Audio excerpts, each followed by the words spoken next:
नमस्कार, national India news के Delhi metro NCR bulletin में आपका स्वागत है। आइए नजर डालते हैं आज की ताजा तरीन खबरों पर। पुलवामा में आतंकियों के साथ मुठभेड़ जारी, लश्कर के टॉप कमांडर उमर खांडे को सुरक्षा बलों ने घेरा। सुरक्षा बलों ने आतंकवादी संगठन लश्कर-ए-तैयबा के टॉप कमांडर उमर मुश्ताक खांडे को घेर लिया है। खांडे श्रीनगर जिले के बघाट में 2 पुलिसकर्मियों की हत्या की घटना में शामिल था। देश में पिछले 24 घंटों में 15,981 केस दर्ज, 166 की मौत। देश में एक दिन में कोविड-19 के 15,981 नए मामले सामने आने से संक्रमण के कुल मामलों की संख्या 3,40,53,573 पर पहुंच गई है। आंध्र प्रदेश के देवरगट्टूट में बनी उत्सव में हिंसा, 60 लोग घायल, 4 की हालत गंभीर। आंध्र प्रदेश के होलागुंडा मंडल स्थित देवरगट्टूट इलाके में दशहरे के दिन मनाए गए बनी उत्सव ने हिंसक रूप ले लिया, जिसमें करीब 60 लोग घायल हुए हैं। 4 की हालत चिंताजनक है।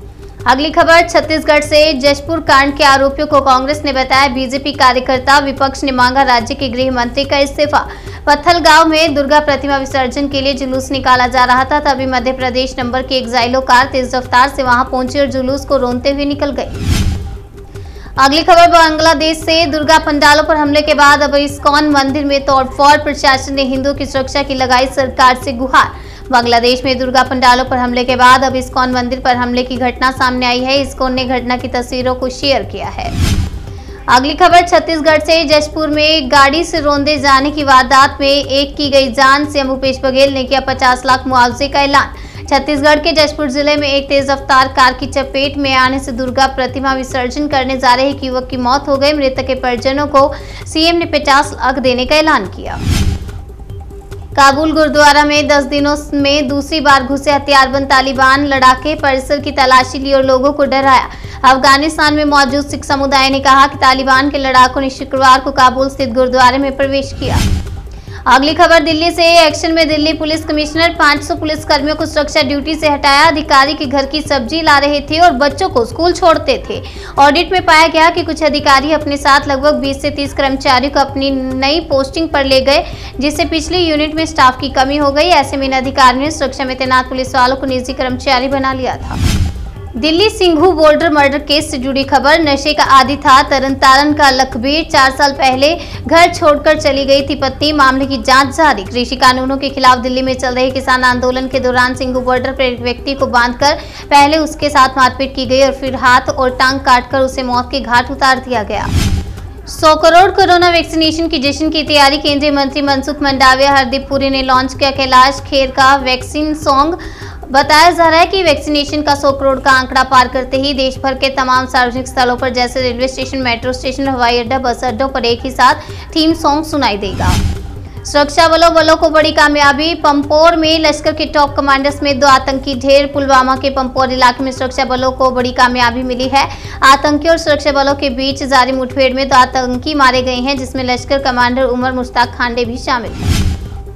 पेट्रोल, डीजल और रसोई सिलेंडर की बढ़ती कीमतों के खिलाफ भारतीय यूथ कांग्रेस का प्रदर्शन। दिल्ली में पेट्रोल के दाम 105 रुपये प्रति लीटर से ऊपर पहुंच गए और वहीं डीजल के दाम 94 के ऊपर चल रहे थे। केरल के कई हिस्सों में भारी बारिश। तिरुवनंतपुरम समेत 5 जिलों में रेड अलर्ट जारी। तिरुवनंतपुरम, कोल्लम, अल्लापुझा, पलक्कड़, पल्लापुरम, कोझिकोड और वायनाड जिलों के लिए बहुत भारी बारिश की चेतावनी के साथ ऑरेंज अलर्ट जारी किया है। Singhu border murder case. 15 दलित संगठनों ने अनुसूचित जाति आयोग को सौंपा ज्ञापन। दोषियों को कड़ी सजा देने की मांग। दिल्ली के सिंघू बॉर्डर पर एक व्यक्ति की पीट कर हत्या की गई। इस मामले में दोषियों को सख्त सजा देने की मांग हो रही है। दलित संगठनों ने इसे लेकर अनुसूचित जाति आयोग को एक ज्ञापन भी सौंपा है। सिंघू बॉर्डर पर शख्स की हत्या के बाद सुप्रीम कोर्ट में दायर की गई याचिका। किसानों को प्रदर्शन स्थल से हटाने की अपील। याचिका में कहा गया है कि भाषण और अभिव्यक्ति की आजादी जीने के अधिकार से ऊपर नहीं हो सकती और अगर इस प्रदर्शन को इस तरह चलते रहने दिया गया तो देश को बड़े पैमाने पर नुकसान होगा।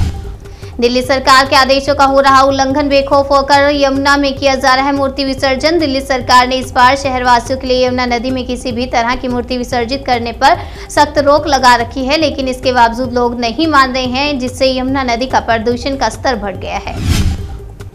सीडब्ल्यूसी बैठक में कांग्रेस ने 3 प्रस्ताव पारित किए। महंगाई और कीमतों की बढ़ोतरी पर 14 से 21 नवंबर तक जन जागरण अभियान चलाएगी पार्टी। कांग्रेस नेता केसी वेणुगोपाल ने कहा कि सीडब्ल्यूसी की बैठक में 3 प्रस्ताव पारित किए गए हैं। इसमें कांग्रेस पूरे देश में जन जागरण अभियान चलाएगी, जो कि 14 नवंबर से 21 नवंबर तक चलेगा।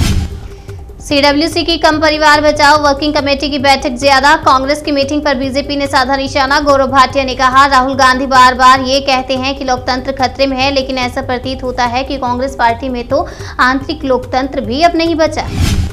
दिल्ली मेट्रो एनसीआर बुलेटिन में फिलहाल इतना ही। बाकी की तमाम खबरों के लिए बने रहिए हमारे साथ और देखते रहिए नेशनल इंडिया न्यूज।